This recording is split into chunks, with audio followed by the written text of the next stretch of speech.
Olá pessoal, hoje eu estou aqui para falar com vocês sobre o Maio Laranja.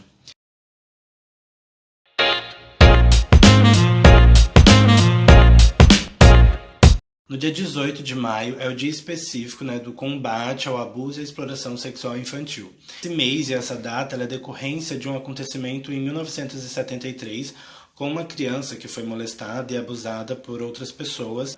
Por que a gente fala abuso e exploração sexual infantil? Na questão do abuso, a gente tem quando é uma pessoa, ela abusa sexualmente, ou emocionalmente do corpo da criança. Então, ela ultrapassa os limites da sexualidade infantil. Ela vai além do que a criança está preparada para saber, conhecer ou fazer em determinada fase da sua vida. A questão da exploração, ela é voltada para pessoas que buscam fins lucrativos desse comportamento de outras pessoas que abusam, de crianças e adolescentes. Então, como que é talvez esse comportamento do abusador? É um comportamento de poder. Na verdade, ele quer estabelecer uma relação de poder. Isso acontece em dois ambientes, tanto intra quanto extrafamiliar. A maioria dos casos são intrafamiliar, então eles estão dentro do nosso ciclo familiar.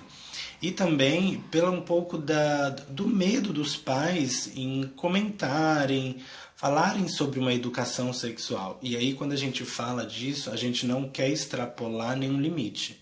Nós temos que entender que cada fase ela é específica para determinado assunto que a gente vai ter com a criança. Dentro dessas mudanças, de comportamentos da criança, ou dentro desse acontecimento do abuso, a criança ela tem aí um turbilhão de informações que ela sozinha não vai dar conta de controlar. Ela é afetada, ela é invadida por uma sensação, por um sentimento, por emoções que ela não consegue lidar.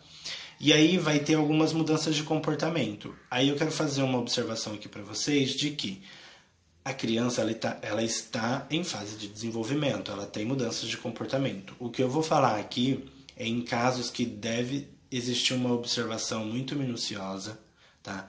Não deve ser generalizado. Então, uma criança que começar a ter problema na escola, nossa, está sendo abusada. Não. É só algumas características, alguns comportamentos que acontecem quando a criança ela é abusada.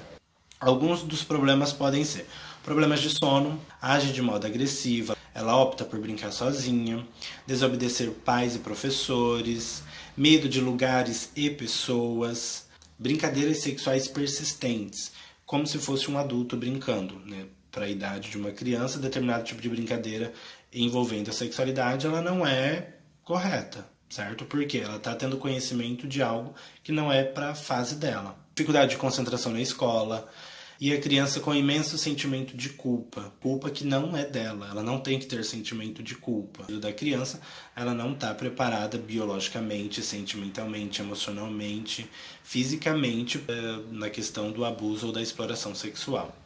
Fica claro, então, que esses comportamentos eles vão acontecer geralmente nessas crianças que estão sendo abusadas sexualmente. Que nem eu mencionei, não é uma regra, não é porque a criança está tendo esse tipo de comportamento que ela está sendo abusada. É necessário todo um conjunto de métodos e técnicas para ser investigado. E o principal de tudo, que pais responsáveis e cuidadores não duvide da palavra da criança. Se ela falou, tente investigar. Ela tem um papel importante em expressar. E ela às vezes não vai se expressar falando, como a gente conversa. Ela se expressa através de brincadeiras, através de desenhos, através de pequenas coisas.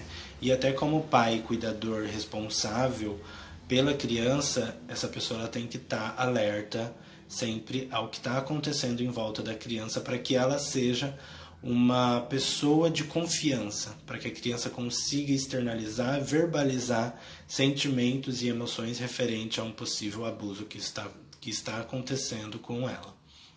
Compartilhe com pessoas que vocês acreditam que talvez tenham interesse em saber sobre essa temática. Comenta.